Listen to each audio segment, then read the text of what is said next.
Baik, makanya kata Aristoteles, kehormatan dan reputasi yang baik itu sangat menyenangkan. Kenapa? Karena setiap orang membayangkan dirinya orang baik. Sehingga kalau ada orang yang mengatakan kebaikan tentang dirinya, kepercayaan dirinya akan meningkat. Jadi penilaian terhadap dirinya semakin meningkat jika dia semakin percaya orang mengatakan hal ini tentang dirinya. Ini rumus tadi ya, kebaikan. Kita semua kan merasa orang baik. Saya yakin kalian yang hadir malam hari ini itu merasa saya sudah baik kok. Padahal mungkin ya sering melakukan salah ini, khilaf itu, dosa ini, dosa itu.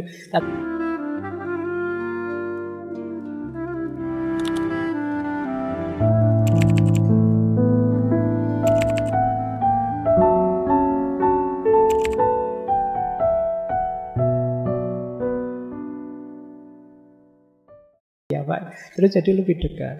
Capek ya? Oh iya Pak, capek. Banyak sekali yang berbeda, tapi selalu yang diangkat yang sama-sama. Jadi ketika itu mudah jadi persahabatan. Sebaliknya, kalau ingin membangun permusuhan, membangkitkan rasa permusuhan juga gampang. Cari hal-hal yang berbeda. Cari hal-hal yang tidak sama, hal-hal yang kontras, tabrakan. Nah itu terus mudah jadi musuh. Ya kalau kita mempersuasi bukan untuk memusuhi kita ya, kita cari musuh. Kata Aristoteles, untuk permusuhan kok seandainya sulit kita membangkitkan rasa permusuhan, kata Aristoteles, cari musuh bersama. Nah itu lebih mudah. Jadi ini orang kok gegeran terus, musuhan terus tidak bisa rukun. Nah cara merukunkan apa? Cari musuh bersama. Kalau ada musuh bersama, rukun sudah. Nah ini strategi untuk membangkitkan rasa permusuhan. Jadi rasa permusuhan itu, saya membenci ini atau membenci itu caranya ya carikan yang beda. Kalau tidak ada sama sekali ya cari musuh bersama. Itu akan lebih mudah. Ada lagi yang lebih efektif apa? Ketakutan. Orang itu biasanya kalau sudah ketakutan itu mudah dipersuasi. Takut rambutnya putih kayak saya itu, terus kamu repot nyari semir lah, nyari apalah ini. Ketakutan. Terus iklan-iklan penghitam rambut terus jadi menarik bagi kalian. Takut gemuk. Wah, nanti kamu beli iklan-iklan teh pelangsing, iklan-iklan gitu terus jadi menarik buat kalian. Jadi ketika kalian ingin mempersuasi orang, coba perhatikan apa ketakutan mereka. Akan lebih mudah mempengaruhi. Jadi ya manusia ya secara natural selalu punya ketakutan. Ada ketakutan yang universal, misalnya takut tidak punya duit misalnya. Nah itu universal, bisa kalian mainkan. Hati-hati loh dengan kelompok ini. Itu kalau kalian ikut kelompok ini habis duitmu. Itu orang, oh iya ya. Karena ketakutan kehilangan uang itu universal. Jadi mainkan ketakutan itu ya kalian akan bisa unggul. Kebalikannya ketakutan itu percaya diri. Kalau takut tadi gambarkan ada bahaya yang mau datang. Kalau percaya diri gambarkan enggak, masih jauh, aman, tenang saja.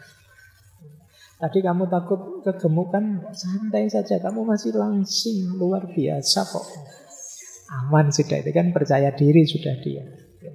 Cari saja kebalikannya. Wong itu banyak urusan mindset saja, cara berpikir. Kemudian ada lagi malu. Ini malu ini juga bisa kalian perhatikan untuk mempersuasi orang. Setiap orang ingin kehormatan, ingin reputasi. Sementara semua orang punya cacat, punya celah, punya aib yang dia tidak ingin orang lain tahu. Ini bisa kalian mainkan untuk mempersuasi orang. Bisa kalian jaga, kalian hargai, kalian hormati. Bisa juga kalian ungkap kalau memang punya data tentang yang menurutmu memalukan. Ini bisa secara retorika. Kemudian kebaikan atau ketidakbaikan. Jadilah orang yang pinter memainkan isu kebaikan dan ketidakbaikan. Kenapa? Orang itu senang dipuji pasti. Kebaikannya. Tidak suka kalau dicuekin kebaikannya. Cara paling gampang mengambil hatinya orang apa? Pujilah dia. Wah, Bapak ini hebat sekali ya. Saya tidak bisa seperti Bapak. Jadi, maksudnya tidak bisa itu bisa multitafsir. Tapi begitu dibilang gitu kan hatimu besar. Kamu senang. Saya sudah umur sekian. Kalau kalian masih muda sih, masa depanmu masih cerah. Wajahmu kan kelihatan bercahaya semua. Kamu dibilangin gitu kan, wah luar biasa. Padahal mungkin ya basa-basi. Ya, kan sering kita dalam pergaulan, tapi kan kita senang. Kita tahu itu basa-basi, tapi kan kita senang. Lama tidak ketemu, kelihatan tambah cakep saja ya. Kalau kita, padahal itu ya jelas basa-basi, tapi ya kamu kan hatimu mengembang, wah tambah cakep lagi ternyata. Jadi itu manusia senang dipuji.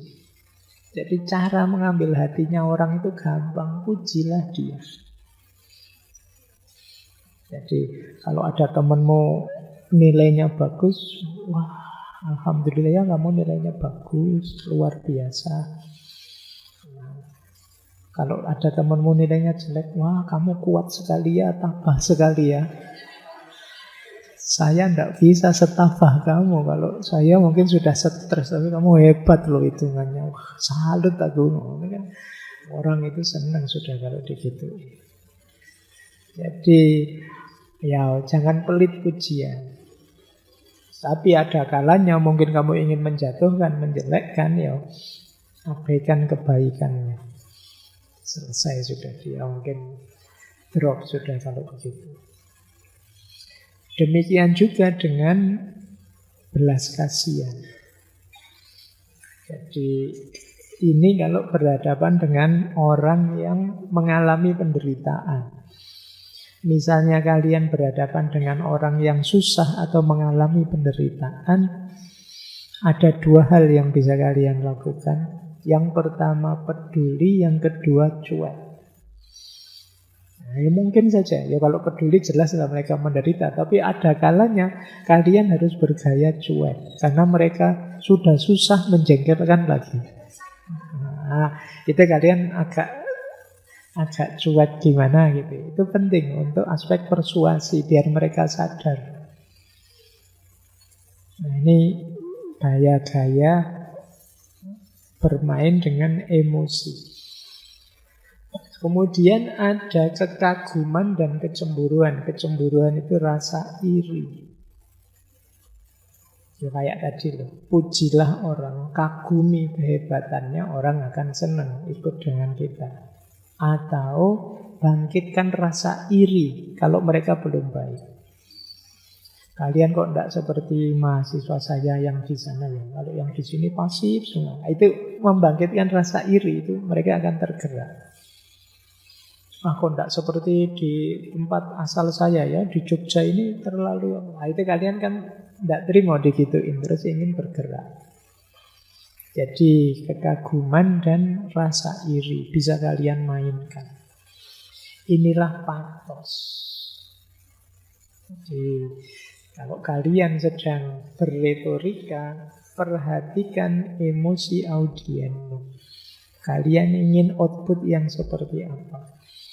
Perhatikan titik-titik tadi, kemarahan, rasa malu, dan lain sebagainya.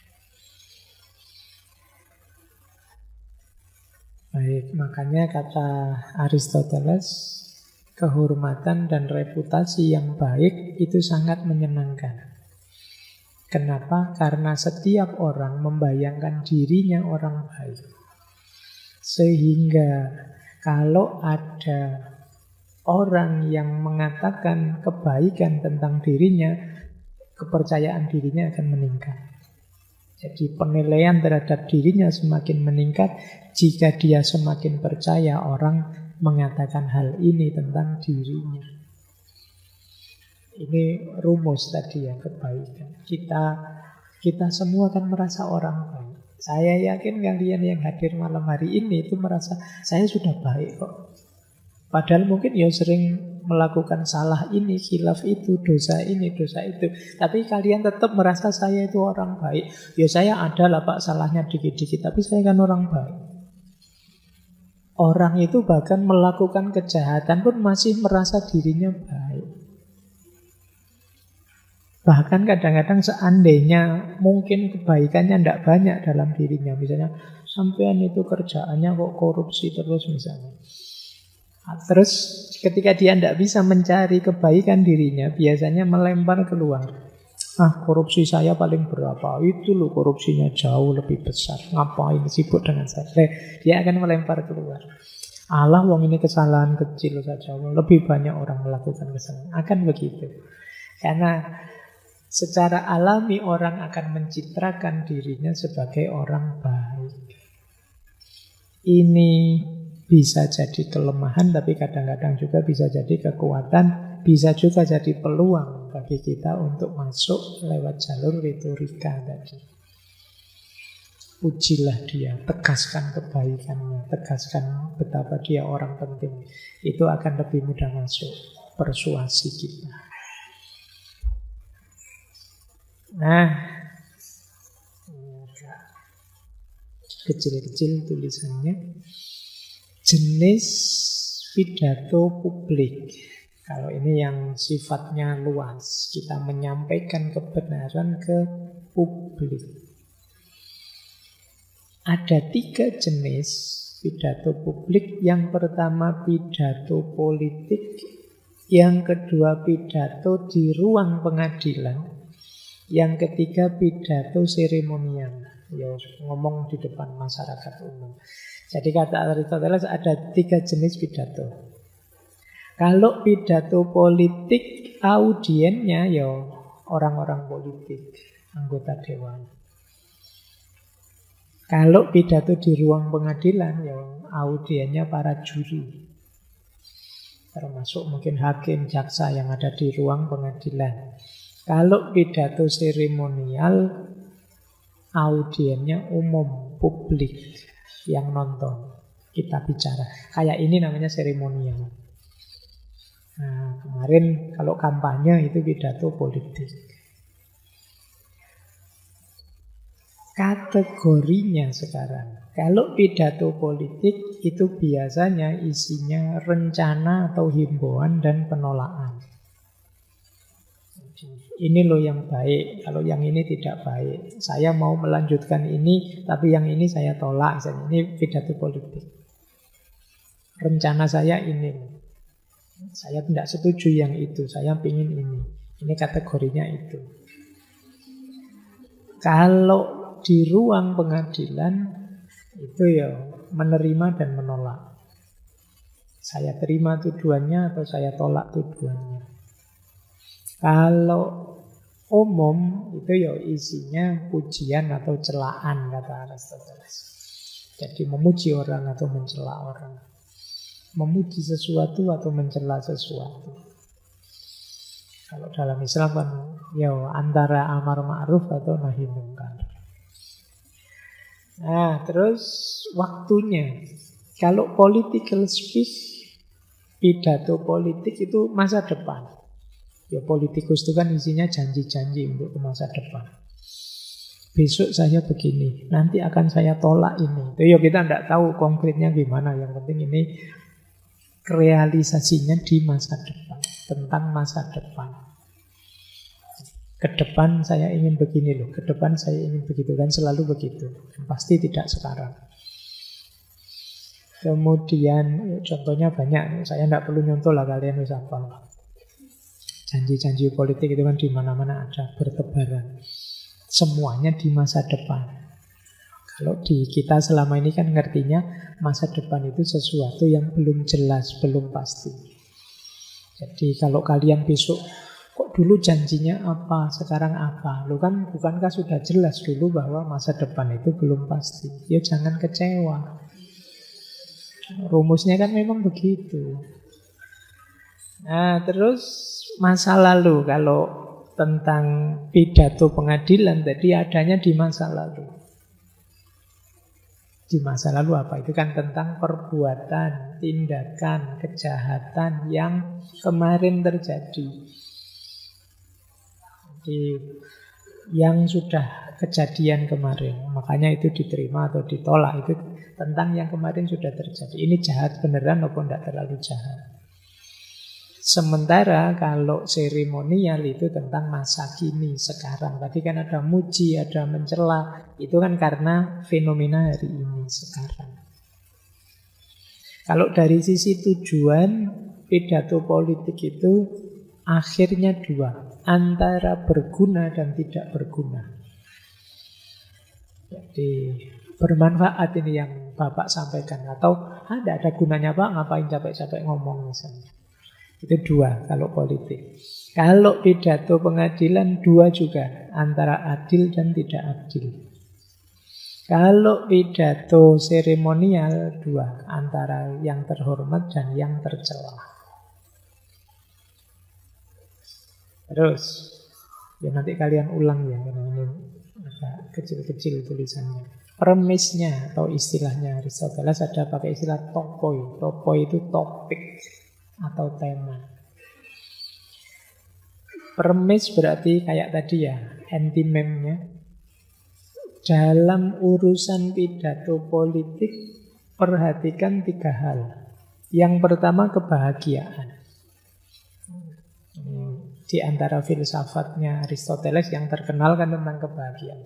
Jadi premisnya harus kebahagiaan, mengarah pada kebahagiaan. Yang kedua, tentang yang baik atau yang lebih baik. Yang menguntungkan atau yang lebih menguntungkan. Itu harus jadi premisnya. Jadi dasarnya. Nah, kalau istilah premis masih belum familiar. Dasar berpikirnya apa? Kebahagiaan, keuntungan atau kebaikan. Dan yang ketiga, konstitusi. Undang-undang. Tidak boleh nabrak undang-undang. Kalau pidato di ruang pengadilan, kata Aristoteles, premisnya ada 5. Tentang perbuatan yang salah dan motifnya. Jadi jangan dilupakan ada perbuatannya salah, tapi motifnya bisa dimaklumi. Mungkin karena kepepet, terpaksa, dan lain sebagainya. Atau tidak bisa dimaklumi karena tidak ada angin, tidak ada hujan kok melakukan kejahatan. Yang kedua tentang kesenangan, hedon. Ada kalanya orang melakukan kejahatan itu motifnya ingin senang-senang saja. Yang ketiga, pikiran pelaku dan karakteristik korban. Itu juga harus dilihat. Pelakunya pikirannya ngeres sih.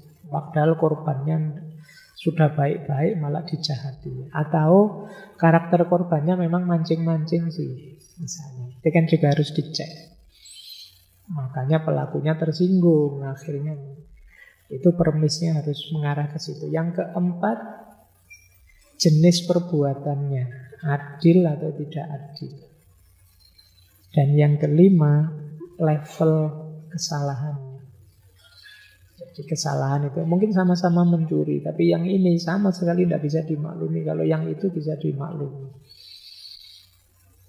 Karena kelaparan, tetangganya pelit semua, anaknya sudah stunting, tidak ada biaya, tidak ada apa, pemerintah tidak bantu, terpaksa dia terus ngambil rambutan apa jambu apa mangganya tetangganya, terus dilapor ke polisi. Misalnya itu kan ada leveling kejahatan.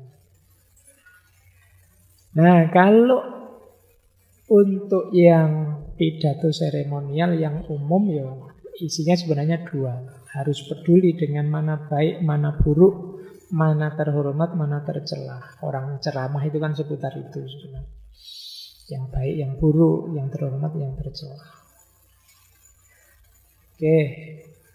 Nah, kita lanjutkan sekarang audiennya. Audiennya kalau menurut Aristoteles ada 3. Anak muda, orang tua, dan orang-orang di usia prima.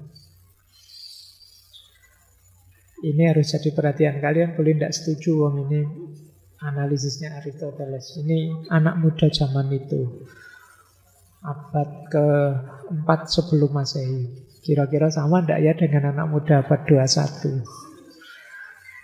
Jadi kata Aristoteles, audien kalau anak muda itu punya beberapa karakter. Yang pertama apa? Keinginannya kuat, tapi tidak stabil. Tidak stabil itu, sekarang keinginan kuatnya apa? Besok terpengaruh apa? Bisa berubah 180 derajat. Entah karena apa, pokoknya tiba-tiba ganti keinginan begitu saja.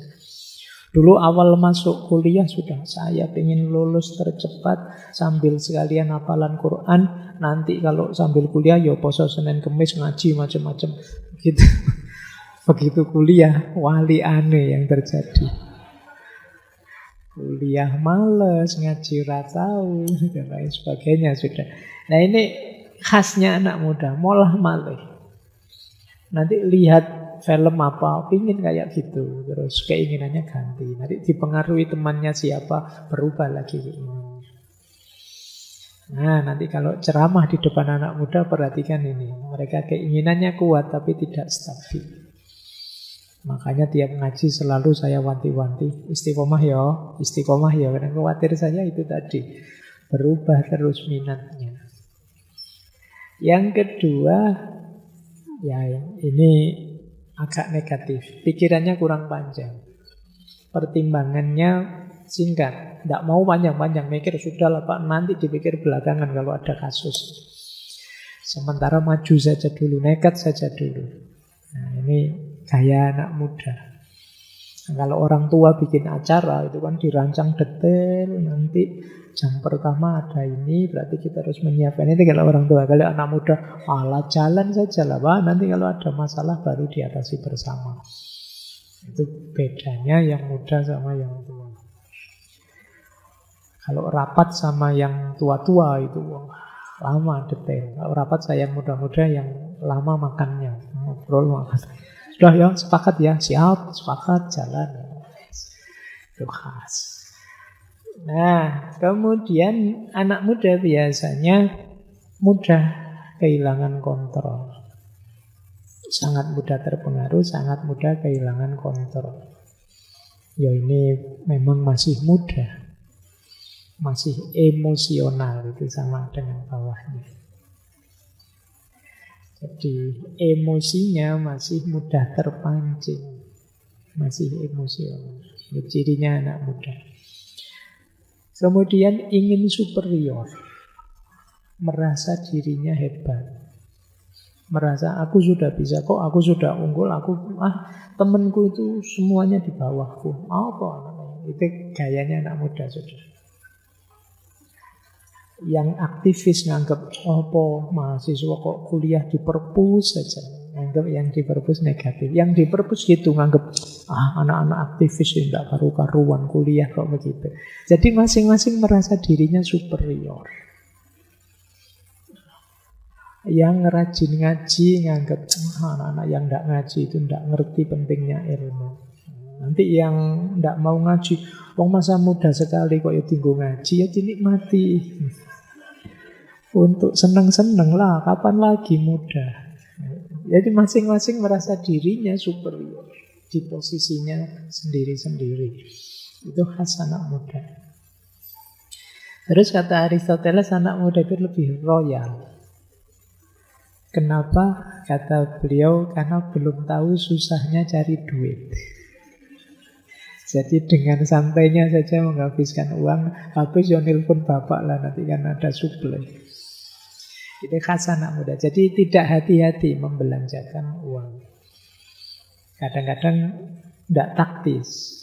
Wong kirimannya berapa, yang dibeli apa. Nanti akhir bulan, aduh, kok sudah menipis. Ini khas anak muda sudah. Kemudian, tapi istimewanya apa? Penuh harapan. Jadi, anak muda itu lebih berani dan positif berpikir dan penuh harapan. Semengenaskan apapun situasinya, lebih berani anak-anak muda. Jadi kalau orang tua karena pikirannya panjang, jadi mau memutuskan apa itu pertimbangannya macam-macam. Kalau anak muda tidak usah. Makanya kadang-kadang orang itu kalau telat nikah sampai usia sekian panjang, itu biasanya malah lebih lama. Karena tambah banyak pertimbangannya, tambah dewasa. Tapi yang kayak kalian ini masih muda-muda kan, karepe rabi, wae nekat, wae pengen. Tidak apa-apa lah Pak, rezeki dijamin Allah lah Pak. Apa kamu itu khas anak muda sudah. Jadi berani. Ya kayak tadi, ya nanti kalau ada masalah ya dipikir belakangan. Ini khas. Ini jadi perhatian ya. Audien anak muda beda dengan audien orang tua. Nah, anak muda juga mudah percaya tapi sekaligus mudah dibohongi. Nah, kalian karena masih mudah terpengaruh, pengalamanmu belum panjang, belum luas. Lebih mudah dibohongi. Terus sering berlebihan, agak lebay. Ini khas anak muda. Allah, urusan biasa-biasa rasanya luar biasa. Ini khas anak muda. Sering merasa heboh sendiri.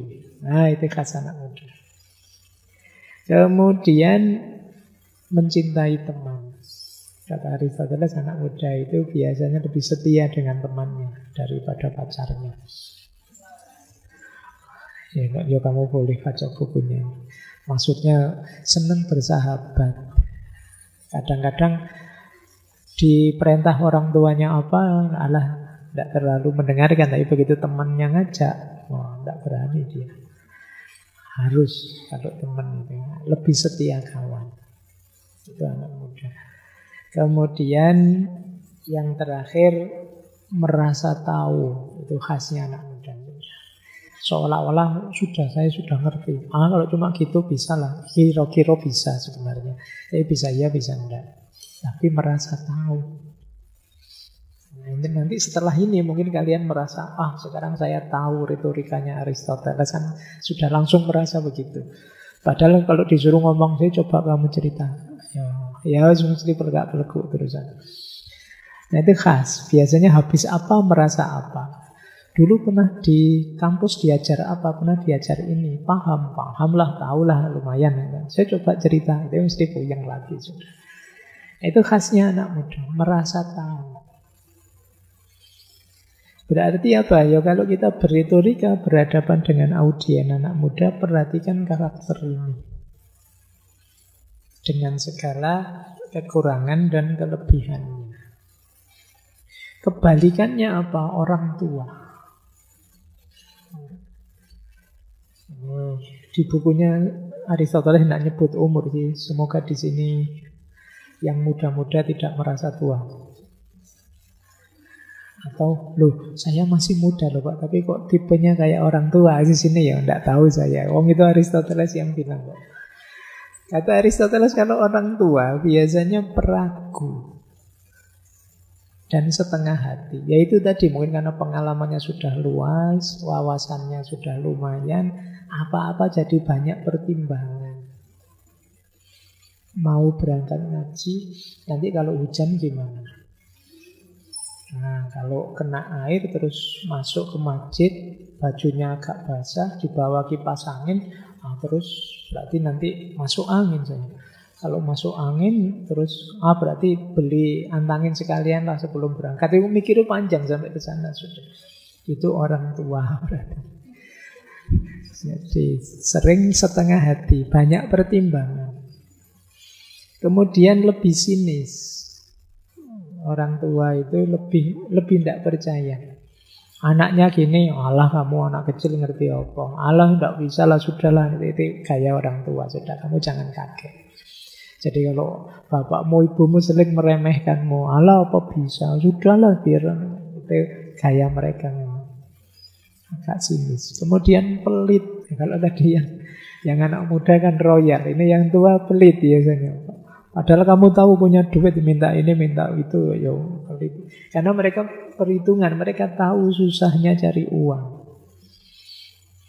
Kayak kalian kan karena tidak tahu terus royal. Tapi mereka tahu sulitnya cari uang, makanya agak perhitungan. Kemudian tidak mudah percaya, suka curiga. Kadang-kadang kan kalian harus 2-3 kali meyakinkan. Padahal kemarin sudah dijelaskan, ditanya lagi. Ini keluar sama siapa, sampai jam berapa. Nah, ini gaya orang tua. Selalu khawatir bahaya. Jadi yang ada di pikirannya banyak tentang bahayanya.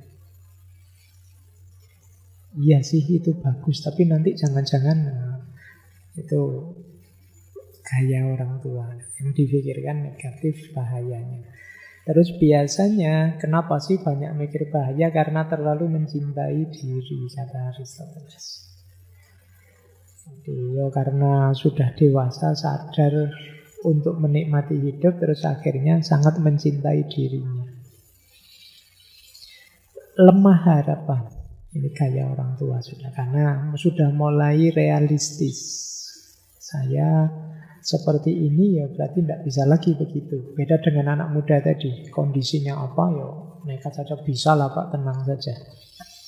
Kalau orang tua biasanya tidak mungkin saya bisa, tidak kuat saya, itu gaya orang tua. Terus membanggakan masa lalu. Bicara dengan orang tua itu kalian harus sering-sering menyinggung betapa hebatnya mereka di masa lalu. Mereka sendiri juga begitu. Oh, zaman bapak muda dulu mesti ngono. Zaman ibu dulu itu mesti dibandingkan dengan masa mudanya mereka. Anak-anak hari ini apa gitu. Enggak kayak zaman saya dulu. Selalu begitu. Itu khas sudah orang tua. Kemudian biasanya lebih mampu mengendalikan diri. Ini bedanya dengan anak muda. Kalian yang ini kan muda-muda semua. Semoga tidak ada yang karakternya ini. Kalau ada berarti kalian mentalmu sudah mental orang tua. Sudah saatnya menikah berarti. Sudah mulai setengah hati, peragu. Kalau diajak ngomong sinis, kalau dihutangi pelit, curiga terus, khawatir terus, membanggakan masa lalu, itu kalian sudah tua berarti. Ada lagi satu. Ini orang prima, usia produktif. Jadi ini antara tua dan muda. Kata Aristoteles, antara tua dan muda itu orang ini percaya diri tapi tidak berlebihan. Tidak sembrono, tidak asal curiga, tapi juga tidak asal percaya. Hati-hati. Ia punya harapan tapi juga tidak loss. Ada juga kekhawatiran-kekhawatiran. Lebih tenang dan berani, dan biasanya ini puncak-puncak kondisi tubuh sehat. Ini usia produktif yang mungkin lebih bisa diajak berpikir logik, berpikir logos tadi, logika. Bisa ditunjukkan bukti-bukti faktual, bisa diajak bernalar. Ini khasnya usia produktif. Saya lanjutkan. Nah, menarik, beliau juga menjelaskan ada orang-orang tertentu dengan nasib baik bawaan. Ini juga harus kita pahami. Ini orang yang hidupnya enak, tapi karena bawaan. Yang pertama apa? Orang yang nasabnya baik. Lahir jadi keturunannya pejabat, lahir jadi keturunannya orang terkenal misalnya. Orang dengan nasib baik dari aspek keturunan itu biasanya kecenderungan itu ya berarti tidak selalu terjadi, tapi mudah punya karakter ini, yaitu lebih ambisius dan cenderung memandang rendah orang lain. Jadi orang yang dengan keturunan nasab yang baik itu biasanya merasa aku lebih tinggi, yang lain lebih rendah. Dan biasanya lebih ambisius. Dia ingin setara atau mungkin melampaui nenek moyangnya yang dari keturunan yang dianggap mulia tadi. Ini gaya ini ya. Jadi kalau kalian punya teman kok anaknya pejabat, anaknya orang hebat, itu ada karakter ini kata Aristoteles. Ada kecenderungan ambisius dan memandang orang lain lebih rendah. Ya mungkin tidak semua, tapi kecenderungan. Atau orang yang keturunan orang kaya. Orang yang keturunan orang kaya itu biasanya, kata Aristoteles, suka meremehkan orang lain dan sombong. Ya pantas lah ya kaya sombong itu kan. Lumayan ada yang disombongkan. Jangan kayak kita wis randuwe apa-apa sombong. Atau dia merasa punya segalanya. Apa sih yang aku tidak punya? Itu gayanya anak-anak yang kaya keturunan. Kemudian mengukur semuanya dengan kekayaan. Seolah-olah segalanya bisa dibeli. Alah tenang saja, saya ada uang, kamu tidak usah sedih. Gayanya anak yang kaya sejak keturunan. Dan suka pamer biasanya. Anaknya orang kaya berarti. Ya kalau orang miskin mau pamer apa? Itu khas kata Aristoteles. Ini maksudnya apa? Untuk diperhatikan kalau kita mempersuasi kelompok-kelompok ini. Yang ketiga, orang yang lahir dari orang tua yang punya kekuasaan. Biasanya kata Aristoteles yang pertama apa? Dia ingin melakukan hal besar. Jadi ingin sekuasa orang tuanya, nenek moyangnya. Kita ini keturunan orang besar, mari melakukan hal besar. Kemudian biasanya secara tidak sengaja dia ingin juga bertanggung jawab. Ingin berkuasa juga, ingin menguasai. Mungkin di kalangan temannya, di kalangan sejawatnya itu dia gayanya sebagai yang ngatur, yang menguasai. Meskipun kalau tidak hati-hati jatuhnya bisa jadi arogan. Nah, kalian yang mungkin nanti berhadapan mempersuasi kelompok-kelompok ini, perhatikan karakter-karakter tadi. Baik, saya lanjutkan. Nah, ini menarik. Kata yang menjelaskan kekayaan tadi. Ada ilustrasi begini dari Aristoteles. Ketika Simonides sedang berdiskusi tentang kebijaksanaan dan kekayaan dengan istri Heron, dan dia bertanya padanya, mana yang lebih baik, menjadi bijak atau menjadi kaya? Dia menjawab, menjadi kaya. Sebab aku melihat banyak orang bijak duduk di depan pintu orang kaya. Ya ini saya sampaikan buat bahan kalian saja ya. Enak mana jadi orang kaya sama orang pinter? Ya mending jadi orang kaya kata Simonides. Kenapa? Banyak orang pinter yang tunduk di depan orang kaya. Berarti levelnya lebih tinggi orang kaya. Apa iya begitu? Ya anggap saja ini nasihat buat kalian. Kalau kalian pinter, ya jangan jual ilmumu. Tetap utamakan kebenarannya. Ini juga ada quote yang menarik. Ada orang-orang, kata Sokrates, yang punya pikiran begini. Tetapi orang-orang kemungkinan besar berpikir bahwa mereka bisa berbuat salah tanpa harus dihukum jika mereka adalah pembicara yang baik, atau orang yang punya pengalaman dalam bidang litigasi, atau jika mereka punya banyak teman, atau jika mereka kaya. Ada orang-orang yang merasa kebal hukum, merasa kalau salah bisa tidak dihukum. Biasanya orang dengan punya satu dari 4 ciri ini. Yang pertama apa? Orang pintar ngomong. Orang pintar ngomong itu bisa bulet. Harusnya salah bisa jadi benar. Yang pertama, hati-hati dengan orang pintar ngomong. Yang kedua, orang yang punya pengalaman bidang litigasi. Jadi pengalaman di pengadilan, pengalaman tentang hukum, ngerti celah-celahnya, ngerti. Kayak pengacara misalnya, itu kan pengalaman di bidang litigasi. Dia tahu kalau ini tidak bisa dihukum, kalau ini itu. Orang kedua. Orang ketiga, orang yang temannya banyak. Ini juga biasanya merasa aman. Apalagi temannya orang dalam semua. Itu bisa aman. Dan yang terakhir orang kaya. Orang kaya itu biasanya tenang saja, aman, ada masalah apa, bayar saja, beres. Nah, kata Aristoteles, ada orang yang punya mindset begini. Jadi kalau saya salah, tidak masalah. Biasanya 4 itu. Orang yang banyak omong, orang yang paham celah-celahnya hukum, orang yang punya banyak teman, atau orang kaya. Cuma ini kata Aristoteles, ini anggapannya, kecenderungan wataknya. Jadi mentang-mentang kaya terus kalian cenderung salah tidak apa-apa.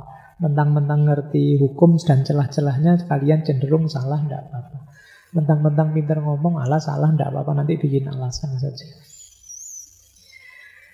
Jadi ini beberapa ilustrasi dari bukunya. Detailnya bisa kalian baca. Nah, selanjutnya ada pertanyaan begini dari buku Retorika. Apakah etis kita mengubah pesan agar lebih dapat diterima untuk audiens? Misalnya kita ingin menyampaikan kebenaran. Wah, ini kalau saya sampaikan, audiensnya mesti tidak setuju, mesti tidak nyampe. Padahal ini kebenaran yang mau saya bawa. Nah, ini kalau harus saya adaptasi, apa boleh kebenaran ini saya ubah demi agar bisa diterima oleh audiens? Jawabannya Aristoteles apa? Golden mean. Golden mean itu jalan tengah. Ini kan konsep etiknya Aristoteles yang nanti banyak berpengaruh juga di etikanya para filosof muslim seperti Imam Ghazali dan Ibnu Miskawai. Ya tengah-tengah, jangan ekstrim. Jadi ekstrim bagaimana yang dimaksud? Ekstrim pertama yaitu memberitahu orang hanya apa yang ingin mereka dengar. Kita jadi kaki tangannya banyak orang dan kita menyembunyikan kebenaran. Ini ekstrim. Ya meskipun mempertimbangkan audiens, ya jangan jadi kaki tangannya audiens, jangan jadi budaknya audiens. Oh, audiens saya senangnya materi yang begini-begini, sudah saya materinya ini saja, tidak usah yang begitu, tidak. Ini namanya menyembunyikan kebenaran. Ini ekstrim. Ada ekstrim satunya, yaitu mengabaikan audiens sama sekali. Tidak peduli keyakinan mereka, tidak peduli perasaan mereka. Pokoknya ini kebenaran, ya saya sampaikan. Tidak peduli mereka marah, tersinggung, dan lain sebagainya. Ini juga ekstrim. Dari dua ekstrim ini, ambillah tengah-tengah. Sampaikan kebenaran, tapi dengan cara yang baik, yang menarik mereka. Tegas tapi lembut. Ambil adaptasi yang sesuai. Jadi ya tidak kemudian sama sekali kita tidak peduli audiens, atau sama sekali kita tidak peduli kebenaran. Sampaikan kebenaran, sesuaikan dengan kapasitas dan situasi audiens. Ini yang disebut jalan tengah, golden mean. Jadi ini alatnya. Kalau kita berhadapan dengan situasi audiens yang kurang kompatibel dengan kebenaran yang akan kita sampaikan. Terakhir, di bagian-bagian belakang, Aristoteles banyak menjelaskan tentang gaya dalam menyampaikan kebenaran. Nah, beliau menyebut ini antara lain ya, saya tidak bisa menjelaskan satu-satu.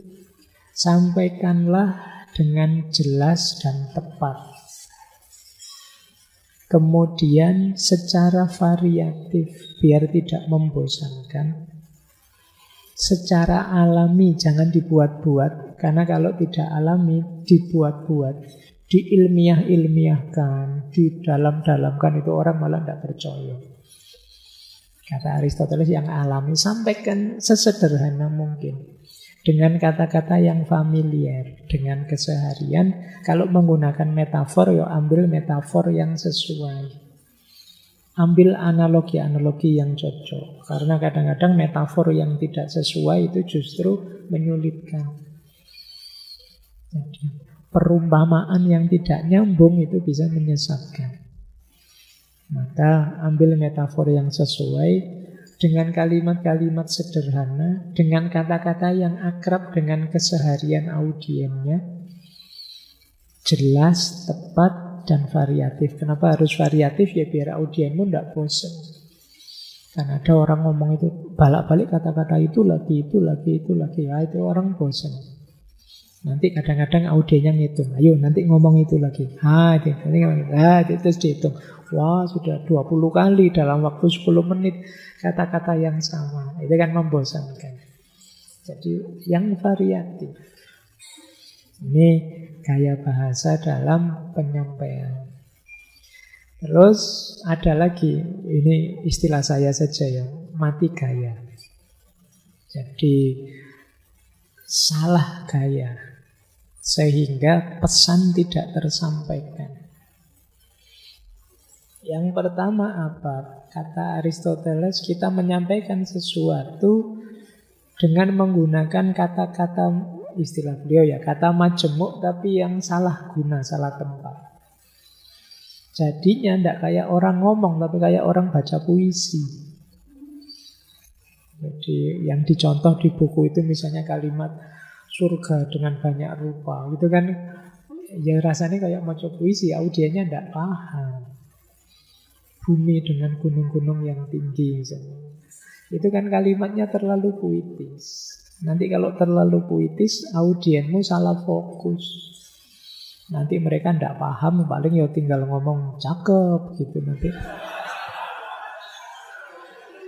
Dia tidak nangkep pesannya, bolak-balik cakep aja. Jadi ini membuat mati gaya dalam arti lo pesan kebenaranmu nanti jadi tidak tersampaikan.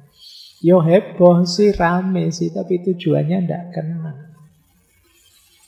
Yang kedua, terlalu banyak kata-kata asing. Nah, yo kalian harus paham audiennya. Khotbah Jumat di desa yang terpencil, kalian pakai kalimat-kalimat filosofis. Bagaimana kita mengupgrade eksistensi kita sehingga ayo jelas kasihan, pakai kalimat yang familiar dengan mereka. Jadi tidak harus pamer istilah-istilah keren yang bisa jadi tidak tertangkap esensi kebenaran. Gunakan kata-kata yang mudah dipahami. Yang ketiga, kadang-kadang orang menggunakan epitet. Epitet itu sebutan atau julukan yang tidak pada tempatnya, tidak cocok, atau terlalu sering, terlalu diulang-ulang. Itu juga sering menutupi kebenaran. Makanya dalam Al-Quran itu kita dilarang wala tanabazu bil alqab, dilarang memberi gelar-gelar yang buruk. Itu epitet yang tidak pada tempatnya. Wong mau ngajak orang pada kebaikan kok malah terus ngasih label audiennya. Bapak ibu ini kan masih kafir semua. Jadi iya, ya orangnya mental nanti. Tidak jadi fokus pada kebenaran yang kita sampaikan, tersinggung duluan. Jadi kalian kan masih mahasiswa, bau kencur, masih kayak gini kan menyakitkan. Atau tidak cocok, tidak sesuai. Jadi ini yang harus hati-hati membuat mati gaya. Atau terlalu sering. Ya sebenarnya cocok sih, ya memang masuk akal disebut begitu, tapi kalau diulang-ulang terus ya orang jengkel, bosen. Itu lagi. Nah, ini juga harus hati-hati. Dan yang terakhir, metafor yang tidak sesuai. Jadi mengambil analogi, mengambil ilustrasi yang tidak cocok. Itu membuat orang salah paham. Baik, saya kira itu untuk materi yang pertama. Nanti kita akan perdalam lagi retorika kita di bulan ini. Masih ada 4 materi lagi. Ini materi paling awal, paling dasar. Semoga teman-teman sedikit-sedikit sudah tahu gambaran, oh seperti itu retorika. Termasuk nilai pentingnya untuk kita. Baik, saya kira itu ya. Kita lanjutkan lagi insya Allah minggu depan. Ketemu dengan filosof Stoik Cicero yang juga menulis buku tentang retorika. Untuk malam hari ini kita cukupkan dulu. Saya akhiri sekian. Wallahul muwaffiq. Wallahu a'lamu bishawab. Wassalamualaikum warahmatullahi wabarakatuh.